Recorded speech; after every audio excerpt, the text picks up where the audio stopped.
after I retired to write a book, and I didn't want to do it. But then my wife pressured me, and you know how that is. So many of the cases have been on like the Discovery Channel and FBI files that I knew that they were fascinating to people. And Mike, thanks again. You're welcome. And so I decided to go ahead and write. After about 3.5 years, almost 4 years, I came up with a manuscript of about 269,000 words. And of course, I got to go through the process to get the FBI to approve it. We have to send all the materials back to the pre-publication unit. Actually, FBI headquarters. And I got an email back that said, you'll hear from us in 4 to 5 weeks. Year and a half later, I finally get my approval to go ahead and release my manuscript, get it published. Well, to make a long story short, do we have any authors in here? I know you're a writer, but you're an author now? No. Okay. Did you self-publish or use a publisher? I have published with the first book and self-published separately. Okay. Well, you can verify some of the things I'll tell you. You too? Yeah. Okay. This one first. Hey guys, unfortunately you have to sing your fight song. Everybody else did, that that's unfair. But, yeah, he's not having it. I don't know. Anyway, I started reaching out for publishers, contacting friends of mine that had written books, and they gave me a couple of names. And I'll just give you one example of my interaction with a publisher. Is there anybody in here afraid with or insulted by a swear word or two once in a while? If so, raise your hand so that I can clean up my act. I figured we're all adults in here, so so I called this one publisher, left him a message. He calls me back. He's from New York. He goes, Harry Trombitis. He goes, what are you going to do to help me make money? And I said, well, I've got this manuscript here. He goes, how long is it? I said 269,000 words. He goes, Jesus! He said, that's longer than War and Peace. He said that you're going to have to break that into 4 books. It's too long. And he goes, what makes you so special? Who in the hell is Harry Trombitis? Like something like what my friend Jeff would say, you know. But this is somebody that didn't know me. And I said, well, worked a lot of great cases. I wrote about what it was like to work with the investigators, to, you know, solve the crimes together as a team. We always try to hold the subjects accountable, the bad guys accountable for what they did, and also bring justice to the victims and their families. And I said, that's what the books are about. And so I have everything from serial murder to kidnapping, bank robbery, homicide of a police officer, all in these books. And he goes, well, I'll tell you what, I just published Cash Patel's book. He's now the current FBI director. He goes, since I don't know anything about you or the way you write or anything, he said, why don't you publish the first book, and we'll see how that does. And then you call me back once it's been out there and see how it's doing. And I said, okay, thank you very much. Not calling that guy back. Not calling him back. And to be honest with you, some of the other publishers were not quite that crass, but that's what publishing for me turned out to be. And so I talked to a couple other friends that had self-published. written 10 books. The first couple he self-published, and then a publisher picked him up. And he said he'd help me through the process, submit the manuscript. I'd have to break it down into, and he agreed, into 4 books. He said we want to ideally keep it to around 65,000 words, and for each book. And so he said, I'll help you get it. There's a company called Ingram Spark. I don't know if you've heard of Ingram Spark before, but they help people self-publish. You submit the material and everything to them. They put it in the right format. Then they make it available through Amazon, Barnes & Noble, Walmart, Target, and other locations in that. And you don't have any role in that. The couple of things I want you to know, and again, I don't know what your experiences have been, but Amazon, Barnes & Noble, they set their own prices. I had nothing to do with what the price of the book is. Matter of fact, I was practically giving my book away just because I wanted to just tell the stories. I mean, I thought they were so good. But they set the price, and I get no free books.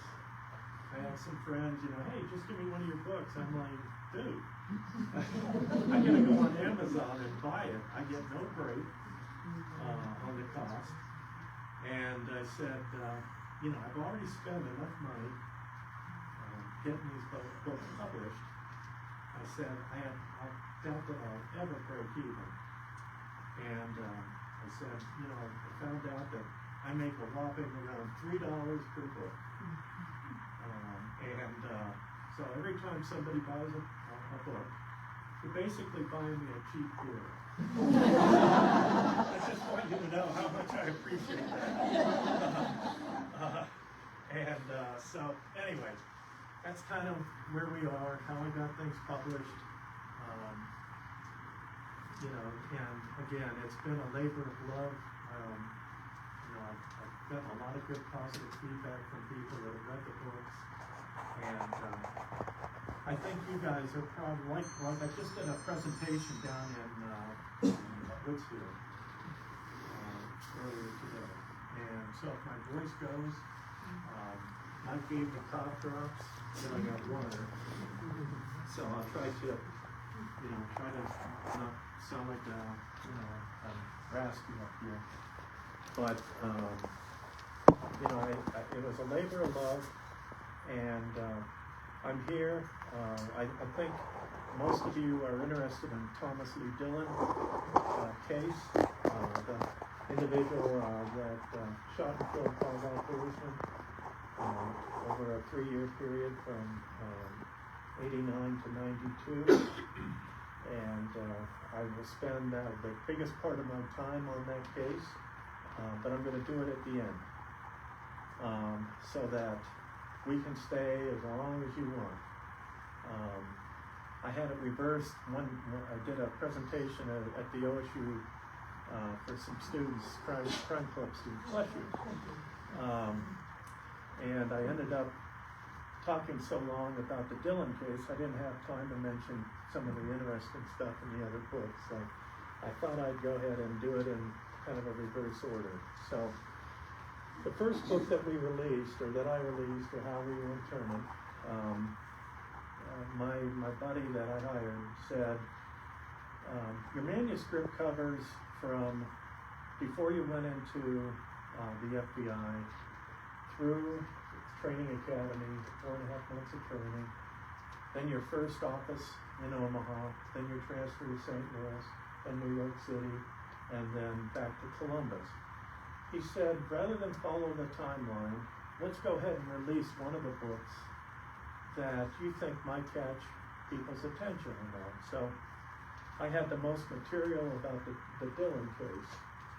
So I thought, why don't we just release that for book 1? So we did. So Dillon was number 1. That's that case right there. Book 2 kind of follows that timeline from the beginning. what it was like to go through the FBI Academy, some of the funny stuff that happens, and to my first office of assignment, which was Omaha. One of my very first cases was a serial murder case involving the abduction and murder of 3 young boys over the course of about a year. 2 of them from Omaha, and 1 of them from Maine. The offender was a guy by the name of John J. Juber. He was an Offutt Air Force airman. And talk to you about the investigation. But I think more uniquely in this particular book is that I spent, before one of the victims, Chris Walden's body had been found, I spent time with the family for 3 days until, we weren't sure if we'd get a ransom call or what was going to happen. So I talked about the interaction with the parents and everything. And I'll just mention this real quick. Christopher was the second boy that was killed. The first boy that was killed, Danny Joe Everly, was murdered when I was still at Quantico going through training. So when I came out, there had already been a homicide. But Chris was the son of an Offutt Air Force airman. Offutt Air Force Base is in Omaha. It's the Strategic Air Command, and so it's a pretty important place. Sue was a stay-at-home mom, and they both pretty much doted over Chris because he was the only child. And Chris wanted to walk to school like the other boys. And Sue always took him to work, or to school. Except for this one morning in December, it's a beautiful day out. Chris said, "Come on, Mom, let me walk to school." So she said, "All right, Chris, you go straight to school, you come straight home." And Chris takes off all happy and everything. Later in the afternoon, Sue is looking out the door, wondering where Chris is. She sees some of the other kids from his class and that coming home. And she goes, "Have you guys seen Chris?" And they said, "We haven't seen Chris all day." And she goes into a panic. And this she calls the school, right? This is before, if kids don't show up today, I mean, they get people calling looking for them. They didn't do that back then, okay? And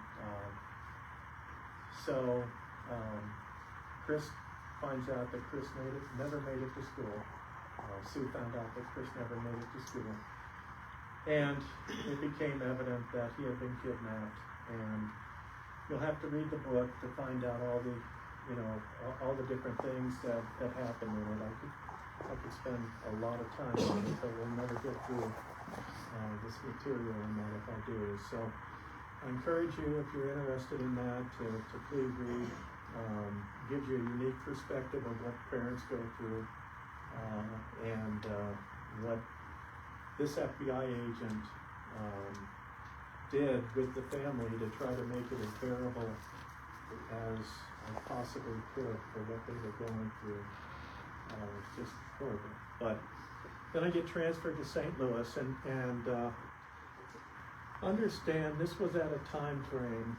I came in '83. We were still under the cloud of J. Edgar Hoover, who was a well-known FBI director. And Hoover always thought that he wanted to keep the agents moving. He didn't want you to get too comfortable in a community because he thought you would be too susceptible to corruption and things. So he kept the agents moving. They had to move several times during their careers. And so I came under that particular time. My second office was St. Louis. St. Louis happened to be the out-of-theft capital of the United States at the time. And our squad that I was put on started an undercover operation targeting car thieves and chop shop owners. Most of you probably know that the parts of a car are more valuable than the whole car itself. So there's a real market for parts of cars in this. And so, anyway, I talk about the case, some of the interesting stuff that happened. Ended up arresting over 100 car thieves and breaking up about 12 different chop shops. So it was a pretty successful case. While I was in St. Louis, it just so happened that the director of the FBI at the time was an individual that lived in St. Louis. He was from St. Louis, and his wife had just died. Honest to God, I just blanked out his name. William Webster, Judge Webster. Good God, that's embarrassing. There'll be a few more of those, trust me. I'm sure that doesn't happen to anybody else. What's your name, kid? Mom, I'm your son. Give me a hint. So, anyway, Judge Webster was the director at the time, and he would come back to St. Louis, and he traveled with a FBI security agent, and then I would pick him up at the airport. I was on the SWAT team at the time, and said older guys on SWAT, Jeff, you know this, they don't want to be bothered with this nonsense on the weekend. So I, being one of the newer agents, got stuck picking him up and running him out to, he had a farm midway between St. Louis and Kansas City. And I would make sure that they got safely out there and the alarm turned off and all that. One day, Judge Webster always walked me out to the car and he said, Harry, he said, have you ever heard of the JIDs? I said, who? He said, the JIDs. I said, he goes, the mother-daughter country group. I said, oh, you mean the Judds? He goes, yeah, that's them. And he goes, they're playing at the local county fair. He said, I'd love to buy tickets. I want to take my son and his family. So I arranged all that. That was kind of a fun thing that you can read about if you want. Then another wonderful thing that happened was, other than walking the director and the Attorney General of the United States into a trash dumpster, which I did. Other than that, went to 2 World Series games. St. Louis was in the World Series against Kansas City Royals at the time, and Peter Uberoth had a commissioner's box along the first base line in St. Louis, and he invited Judge Webster, and of course I got to go. So it was Peter Uberoth, Judge Webster, myself, and some unknown guy by the name of Stan Musial. Most of you that are baseball fans probably know Stan the Man Musial is one of the greatest ball players of all time, especially with St. Louis, the Cardinals. And so got to sit with him, and I talk about that. Then I get transferred to New York, and I get put on an undercover surveillance squad, and we're following around organized crime guys like John Gotti and some of his henchmen. And I talk about some of the really interesting things that we did, some really scary stuff, but all in all, we helped build some great cases on Gotti and some of the other folks.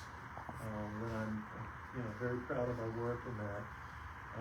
And I talk about the interaction with Mickey Mantle and Reggie Jackson and some of the other celebrities that you see all around in New York all the time. Had fun talking about that. Then the FBI lets you transfer after you've done your big city time. And I did 6 years in New York, and I was actually one of the lucky ones that I got out so quick. Most agents are there for at least 10 years.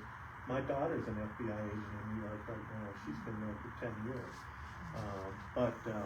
Anyway, I picked my office of preference was Columbus, because my whole family, I'm from Alliance, Barb's from Washington Courthouse. I met Barb at Ohio State when we were undergrads. Met her at Baker Hall in the Commons, and we've been married. We dated for 4 years and been married for 46. So she says every day it's kind of a challenge with me. So, she just doesn't know how good she has it. Right? You guys would agree with me. Anyway, so I wanted to get back to Columbus, and my whole family had gone to school there, and so we moved to Columbus, and started working a lot of different cases. And in book 2, what I focus on are the bank robberies. And things that you should know, number one is in the 1990s, we averaged over 100 bank robberies a year in Columbus, Central Ohio. It was very common to have several robberies in one day. I remember we had 5 in one day, at least twice. But one of the things that I noticed was we would get calls from tipsters. Sometimes they go to Crime Stoppers, sometimes they come to Columbus or one of the other jurisdictions, sometimes they come to the FBI. And the tipsters would say, I know who robbed that bank. And we'd go, well, we had 5 bank robberies this week. Which one are you talking about? Well, I don't know. It was the white guy. No. Well, we had four banks robbed by white guys this week. So it became evident to me that what we were, even though we released the surveillance photos and things, and Jeff can guarantee or swear to this, and Jamie too, the surveillance images that banks had provided to us were god awful. Just awful. You couldn't tell if it was a white guy, black guy, man or a woman, oftentimes. And anyway, make a long story short, I decided that, and right around the time, they made me kind of the spokesperson for the bank robberies and some of the other violent crime in Columbus, for the FBI only.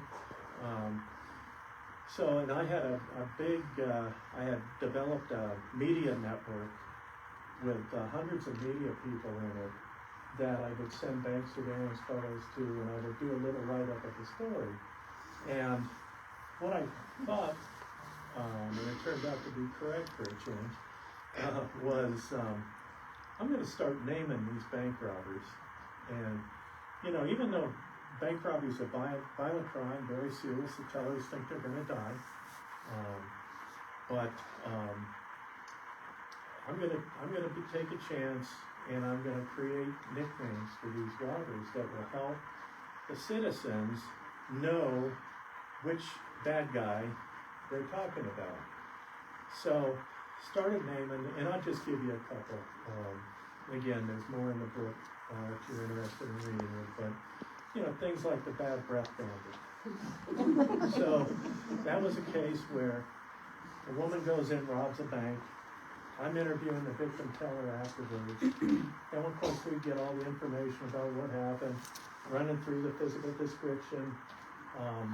And she gives me the description, and then I said, is there anything else that you can think of? She goes, she had the worst breath I have ever smelled. And so she became the bad breath bandit. We had, another one was the summer tooth bandit. Some are there, some are missing. Then we had the grandpa bandit. This is a guy, older guy, took a walker and robbed a bank. By the time he got to the exit door, the Columbus police were there and arrested him.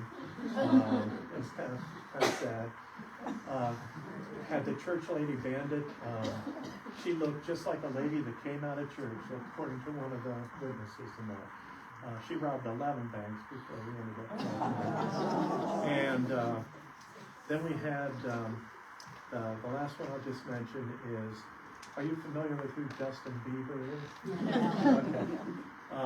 So I'm interviewing this victim teller, and she says, she runs through the description, young man, blonde hair, blah, blah, blah. And I said, is there anything else? And she goes, he looked just like Justin Bieber, only dirty. They called him the Dirty Beaver Bandit. So anyway, it went over well with the media, and I think the citizens enjoyed it. And I truly believe it helped us solve some of the cases that maybe we might not have. So anyway, and then the Turns Gang is a group of bank robbers that committed robberies throughout the central Ohio area. And I talk about that case and what it was like to take him to trial and stuff. Book 3, first story I talk about is Commander Pedro. It's a white Aryan Nation guy by the name of Peter Langen. Peter and his band of merrymen would go around the Midwest robbing banks to make money for the Aryan Nation and that. And we were on his trail. We found out that he actually had a house in Columbus on Reinhard Avenue. And so we set up, again, I was on the SWAT team, we set up around the house, waited for him to come out to go to his van in the backyard. He came out, make a long story short, we ended up getting in a shootout.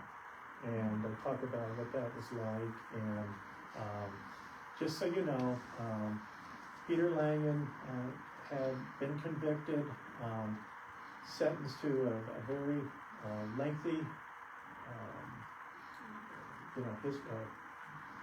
period of time that he's going to be held in prison. And during that time, he transitioned from a man to a woman. He's now known as Donna Langen. And I just want you to know that your taxpayers footed the bill for his transition, just so you know. Not passing judgment at all on that, but I just want you to know about that. The next case that I talk about is Frank Abagnale. Are any of you familiar with who he is? Okay, he was the Catch Me If You Can guy, the one that movie Leonardo DiCaprio and Tom Hanks. He was a master forger, and he could convince people he was someone that he wasn't. And anyway, to make a long story short, he was ended up getting caught. And as part of his requirement, working with the FBI to train other law enforcement and bank and credit union people and some others, how he committed the crimes and things that investigators can do to work that. So I brought him to Columbus, to the Columbus Police Academy, and we had a conference. And I talk about the interesting interaction with him and what made him so incredible. So if you're interested, read about that. We had the murder of Reynold Williams. He was an armored car guard that was shot and killed in Bexley, Ohio, out in front of a bank. Bad guy came up, shot him, took his money bag, got all of $2,000. And Reynold had just come back from serving his country and volunteered to take the money to be what's called the messenger. That's the person that carries the money from the armored car into the bank. And he ends up losing his life here in the United States to one of his countrymen. Next case, murder of Indian Cody Smith. This is a case about 2 children that disappeared in Champaign County in Urbana.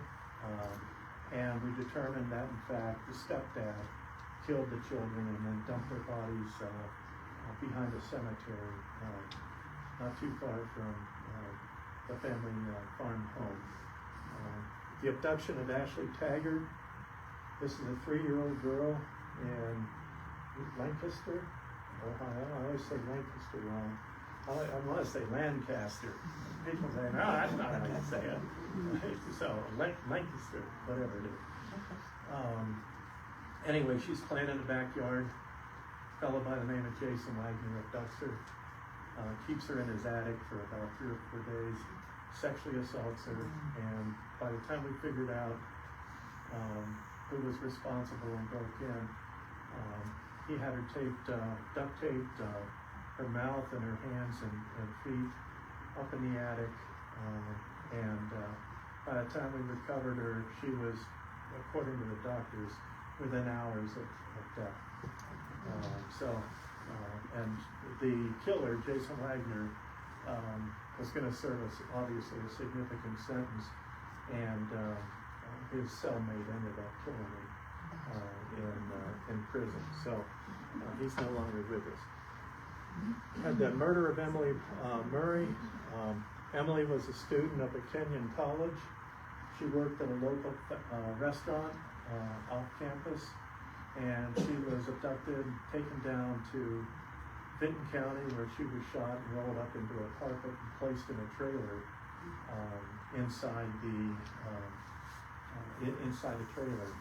And talk about that investigation and that, and I think and then it turned out the guy that was responsible turned into he had been a serial killer. That was actually his third victim. So then we had the murder of Summer Inman. Summer was a young woman who was going through some difficulties with her husband. They were going to get a divorce, and Billy Jr., the husband, and his mom and dad felt that, in fact, Summer was going to fight for custody of the children, and they didn't want to lose custody. They wanted to be able to see them and that. So Summer worked in a bank after hours cleaning the bank, and when she was bringing the trash out, Billy and his mom and dad abducted her. They tased her with a taser to get her into the car, then they flex cuffed her, hands behind her body. Billy put one flex cuff around her neck, but it was too tight, and she ended up strangling. So now they've got Summer in the car, and they were familiar with the church. This all took place in Logan, Ohio, and they knew the church had a septic system, and so they took Summer and dumped her in the septic system. And anyway, I talked about that investigation. Then the murder of Officer Brian Hurst. I actually talked about Jeff Saxtetter in this case. This was a horrible situation where Brian Hurst, wonderful guy, new father, great officer, was working special duty in a bank on East Broad Street, National City Bank on East Broad, and he was behind the teller counter talking to one of the employees when a fellow came in, Daryl Lawrence, and immediately ran towards the counter and started shooting. Brian ended up ducking down, and Daryl came over the top of the counter and fired a shot that went through above Brian's vest and basically severed his aorta, and he bled out pretty quickly. Brian was able to fire off a couple of shots and actually blew a couple of fingers off of Daryl, and which really aided us in tracking him down and that. So, again, a horrible situation, but I think you'll appreciate the interaction between the investigators and so forth. Book 4, I kind of finished my career with my last 3, what I would call significant cases. The Matthew Hoffman case occurred up in Mount Vernon, Ohio. It's an individual that broke into a home allegedly to burglarize it. The homeowner and her girlfriend came in the house, and Matthew Hoffman killed them both, drug them into the bathroom where he was starting to chop their bodies up into pieces. And then the children came home, and Sarah and Cody came in. They were grade school and middle school age. And he runs to the door and stabs Cody right away, and he is able to get a hold of Sarah and ties her up he takes Cody and, again, going into the bathroom and finishes, he called it processing, the body. Put him in 7 garbage bags. He was a tree trimmer at the time, so he still had some of his equipment. He hauled him up a 50-foot tree in a park, focusing park, state park. He was familiar with this area and this tree, and hauled him up this 50-foot tree, each garbage bag containing body parts. Dropped them down, hollowed out center of the tree, put him down there, and went back and spent time with Sarah, sexually assaulted her, and made her life obviously miserable until we figured out what happened. Broke in the house after 4 days, rescued Sarah, and arrested him. Just a crazy case. The I-270 shooting case, some of you may have heard of this. Back in 2003, we had an individual that was randomly shooting at cars, buses, trucks, buildings, operating in the south end of Columbus. What made this significant was it was right on the heels of the DC sniper case. You guys remember Malvo and Muhammad shooting people in DC, Maryland, Virginia, and killing them. And anyway, we had this case came not too long after that one, and we had 2 women, Mary Cox and Gail Nisley, were in a car driving along 270. They were going eastbound towards the Circle Hill exit, when all of a sudden a gunshot came in through Mary Cox's vehicle, went through the door, driver's side door, just missed Mary. We think Gail must have been reaching like this, kind of to turn them out on the radio or something, and the bullet struck her in her side and passed through and severed her aorta and bled out very quickly. But I talk about the case, the investigation. We had over 5,700 leads, 1,400 people were mentioned as suspects. We had to follow each and every one of them. And it was tip number 5,444 that led to the resolution of the case. And again, I encourage you, if you're interested in how it was solved and everything, to consider getting the book. The last case was the Brinks case. I didn't even know we had a Brinks facility in Columbus at the time, but Barb and I are coming out of church one Sunday, and I get a call on my cell phone, and it's from Brinks Security. And they go, "Harry, I think we're going to need you." I said, "What's going on?" And he said, "Well, somebody broke into our facility. They cut a hole through the roof. They dropped down. They managed to get to the vault. They cut a big hole in the vault, and he said, there's so much smoke and fire right now that we can't see if they cleaned us out or not, what they got. But if they did get everything, they got over $100 million. And I'm like, I'll be right there." So, anyway, talked about the investigation. Turned out to be some guys from Massachusetts, and kind of a really interesting case. The main person, Sean Murphy, ended up representing himself in federal court, and I have some transcripts of some of the conversation in that. So, again, kind of an interesting story to end up on. But before we move to the Dillon case, does anybody have any questions about anything that I just talked about? And by the way, I've got some cards up here. They have a QR code on the back, and